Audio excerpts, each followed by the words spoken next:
Assalamualaikum warahmatullahi wabarakatuh. Alhamdulillahirrabbilalamin. Wassalatu wassalamu ala ashrafil anbiya mursalin Sayyidina Muhammadin wa ala alihi wa sahbihi ajma'in, amma ba'du. Puji syukur atas kehadiran Allah subhanahu ta'ala yang telah memberikan kita rahmat dan juga nikmatnya kepada kita semua. Salawat serta salam semoga tetap tercurahkan kepada junjungan kita Nabi besar Muhammad sallallahu alaihi wasallam, di mana telah memberikan kita kemudahan untuk bisa saling sharing, saling berdiskusi, dan juga saling berpendapat. Dan semoga ilmu hari ini bermanfaat dan barokah. Amin amin ya rabbal alamin. Jadi ini kelanjutan dari materi yang sebelumnya, tentang menjadi milenial yang kreatif dan juga kritis dan berkarya, dimana menjadi bidang berdakwah gitu lewat tulisan. Banyak yang dicontohkan oleh para ulama yang terdahulu gitu, seperti Imam Syafi'i, Imam Ghazali, Imam Maliki, dan juga Imam Hanafi, Imam Imam Katsir, dan juga Ibnu Taimiyah, yang kitab-kitab klasik yang berupa hadis, fikih, dan juga sejarah para nabi itu dapat dipelajari gitu, karena ada para ulama yang menuliskannya. Bisa dibayangkan jika kitab-kitab itu tidak pernah ditulis gitu, maka dapat dipastikan kita semua tidak akan pernah tahu gitu bagaimana eh, apa ya bagaimana yang batil, dan juga mana yang benar, mana yang buruk, dan mana yang haram, mana yang halal gitu. Bisa dibayangkan jika kitab-kitab itu tidak pernah ditulis gitu, maka dapat dipastikan kita semua tidak akan pernah tahu gitu mana yang hak, mana yang batil gitu, mana yang halal, mana yang haram. Dan berdakwah lewat tulisan itu dapat kita jadikan gitu alasan dan juga motivasi untuk terus berkarya dan menyebarkan kebaikan untuk masyarakat di seluruh dunia. Nah, alasan kedua ini yaitu sebagai investasi ukhrawi, di mana banyak cara untuk mendulang pahala gitu. Salah satu lewat karya tulis gitu, misalnya ketika kita menulis atau artikel yang berjudul pengaruh puasa bagi kesehatan, atau cara mudah menghafal Al-Qur'an, dan pengaruh sholat tahajud bagi kecerdasan. Dan di situ kemudian tulisan itu dapat mengunggah dan juga memotivasi orang untuk melakukan ibadah gitu, dan juga kebaikan-kebaikan yang lainnya. Maka kita akan kecipratan pahala yang bisa dipetik di akhirat kelak gitu. Kita memperoleh pahala karena telah mengajak masyarakat pada kebaikan, apalagi jika kita produktif dalam menulis gitu hal-hal positif, dan juga tulisan kita itu dibaca oleh ratusan bahkan ribuan orang, maka berapa banyak gitu investasi akhirat gitu ya yang akan kita terima gitu. Nah, ini sudah ditegaskan oleh Rasulullah Shallallahu Alaihi Wasallam dalam hadisnya, di mana bunyinya gini: barang siapa yang berdakwah, mengajak dengan lisan maupun tulisan kepada petunjuk kebaikan, maka dia mendapatkan pahala seperti pahala yang mengikutinya gitu, tanpa mengurangi pahala yang sedikit pun lah gitu, tanpa mengurangi pahala mereka sedikit pun gitu. Itu di hadis riwayat Muslim atau Abu Hurairah. Dan sungguh kayak luar biasa gitu manfaat menulis gitu, meskipun sudah meninggal dunia, tetapi uh, karya tulisan itu masih bermanfaat bagi generasi berikutnya gitu. Si penulis itu tetap menerima royalti berupa pahala yang berlimpah gitu. Menulis itu dapat dijadikan media investasi untuk bekal kehidupan akhirat gitu. Jangan ditunda lagi gitu. Mari gerakkan diri kalian untuk segera menulis gitu.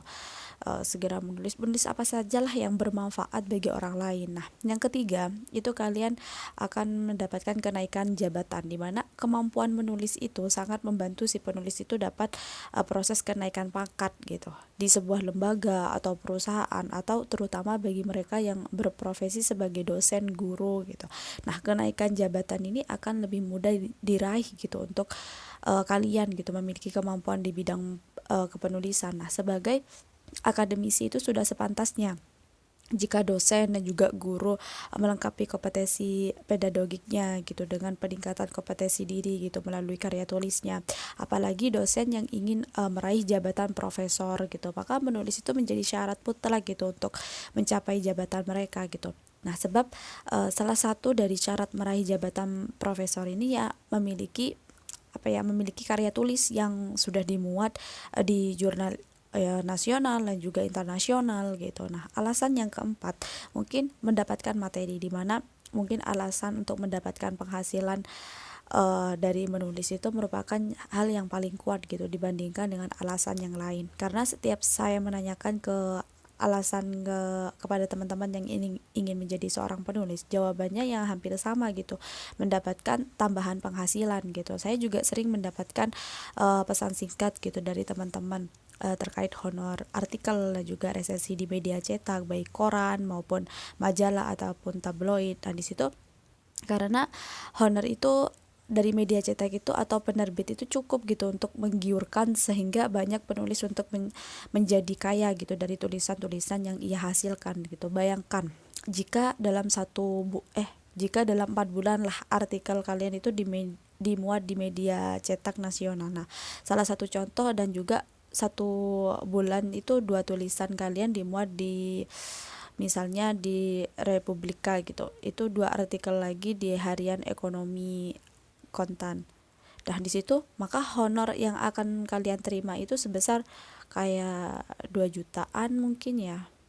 Dan di situ honor artikel di 2 media itu bisa kemungkinan 500.000 gitu. Nah, jadi ketika masih kuliah dengan honor itu kan sudah bisa bayar kontrakan gitu, biaya makan atau biaya hidup sehari-hari gitu. Jadi apalagi jika artikel kita itu dimuat di koran yang memberikan honor yang lebih seperti Kompas atau Suara Pembaharuan atau Investor Daily gitu. Nah, tentu bisa menyisihkan sedikit untuk ditabungkan atau dikirimkan ke orang tua di kampung. Nah, profesi penulis ini sangat tidak bisa dipandang sebelah mata lah gitu, karena keterampilan menulis itu bisa mendatangkan pundi-pundi rupiah gitu, bahkan dapat menjadikan si penulis ini menjadi kaya raya gitu. Jadi semoga penghasilan dari menulis ini bisa menjadi motivasi bagi kalian semua untuk memulai menulis dan menulis apa saja yang bisa, dan bukan hanya sekedar menghasilkan tulisan gitu, melainkan meramu tulisan kalian itu sehingga mendatangkan banyak uang. Nah, alasan kelima itu popularitas, di mana yang perlu diketahui ketika karya tulis kalian itu dimuat di media cetak gitu, yang otomatis tulisan kalian itu dibaca oleh banyak orang gitu. Di situ kalian dikenal publik gitu karena tulisan. Nah, meraih popularitas itu lewat menulis pasti menjadi impian semua orang gitu. Menulis itu kayak seperti Andrea Hirata, Asma Nadia, dan juga Ayu Utami yang menjadi terkenal gitu, menjadi terkenal dalam luar negeri yang berkat karya tulisannya gitu, yang selalu hadir di tengah-tengah pembaca. Mereka sudah kayak seperti artis yang kehadirannya itu dinanti-nanti gitu. Nah, untuk alasan kelima ini banyak cara yang dapat ditempuh gitu.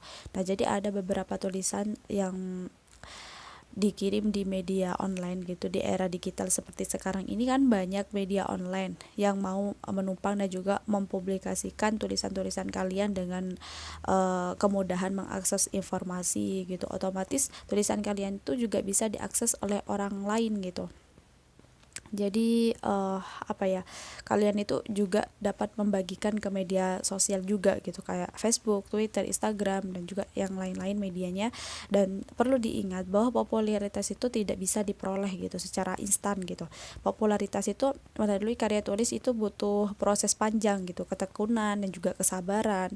Nah, jadi alasan kelima itu terapi kesehatan, di mana di awal tahun 2015 itu saya diundang ke acara bedah buku, di mana di situ karya Muhammad Khairi di Gramedia.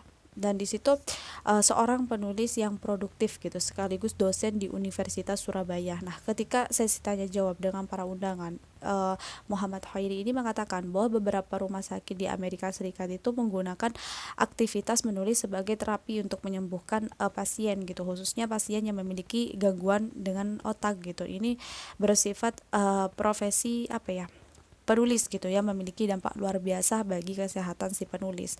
Nah, dan juga ada James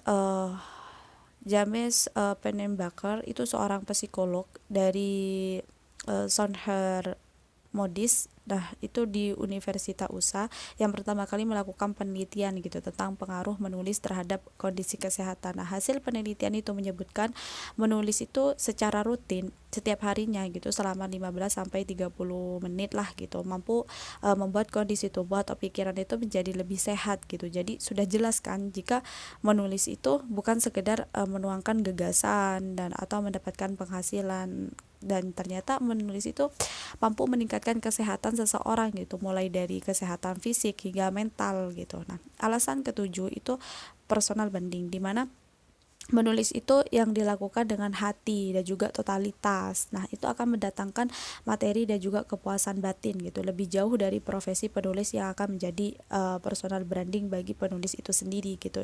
Ya memiliki nilai jual lah ya dibandingkan yang lain gitu. Personal branding itu akan menguntungkan si penulis gitu ketika melamar pekerjaan atau di sebuah perusahaan. Nah, lebih-lebih ketika si penulis itu berkarir sebagai akademisi gitu. Nah, salah satu cara untuk membangun personal branding itu ya yang baik lah gitu, yang efektif ini dengan produktif menulis gitu. Ketika kalian sudah bisa menghasilkan banyak tulisan, maka kalian akan dikenal sebagai orang yang ahli di bidang yang kalian tekuni gitu. Nah, sebagai contoh, saat ini saya berprofesi sebagai konsultan atau pengamat politik. Nah, keahlian kalian itu di bidang politik itu semakin dikenal gitu, dikenal publik gitu ketika kalian itu aktif menulis atau tema-tema yang berhubungan dengan politik gitu. Nah, jadi bagaimana gitu cara membangun personal branding lewat tulisan gitu. Nah, langkah pertama yang harus dilakukan itu ya segeralah menulis sesuai dengan kompetensi atau profesi kalian. Ya, bila saat ini kalian berprofesi sebagai dosen di mata kuliah misalnya metodologi penelitian, maka tulisan buku itu tema metodologi penelitian gitu ya. Menulis memang salah satu cara yang efektif gitu untuk membangun personal branding yang baik gitu. Misalnya, seorang pakar ekonomi itu akan lebih memiliki brand jika yaitu aktif gitu menulis di media cetak dan juga menerbitkan buku sesuai dengan keahliannya gitu. Nah, semakin banyak karya yang tulisannya itu dihasilkan, maka semakin besar juga gitu peluang yang akan diperoleh. Jadi saya sendiri itu telah membuktikan gitu beberapa karya tulisan yang saya hasilkan gitu telah banyak membantu saya gitu untuk mendapatkan seperti beasiswa, tapi namun enggak saya ambil karena nggak dapat izin dari orang tua itu di beberapa perusahaan atau lembaga sosial.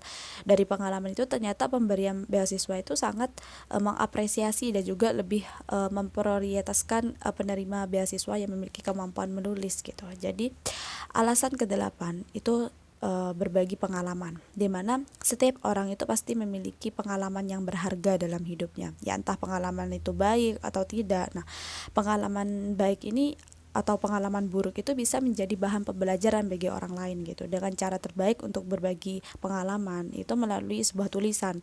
Nah, jadi kita bisa menulisnya itu dari pengalaman yang dalam bentuk misalnya itu artikel di blog atau dikirim ke media atau bisa dalam bentuk buku. Nah, saya yakin pengalaman yang dikemas dalam bentuk tulisan itu tidak akan pernah sia-sia gitu. Justru pengalaman yang ditulis itu bisa mengapresiasi banyak orang gitu. Buktinya banyak tokoh yang menulis pengalaman pribadinya itu lewat biografi atau pengalaman yang dari masa kecil sehingga meraih ke puncak kesuksesan gitu, sudah memotivasi banyak orang untuk melakukan hal yang sama gitu. Untuk penulis buku biografi itu bisa menggunakan jasa orang lain gitu.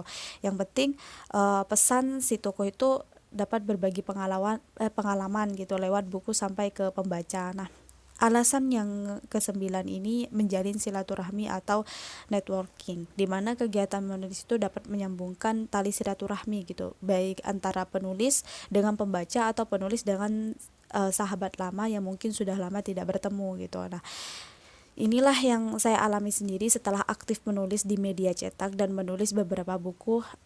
Itu banyak pembaca yang menghubungi saya lewat telepon. Nah, dari mereka ada yang ingin belajar menulis langsung gitu, ada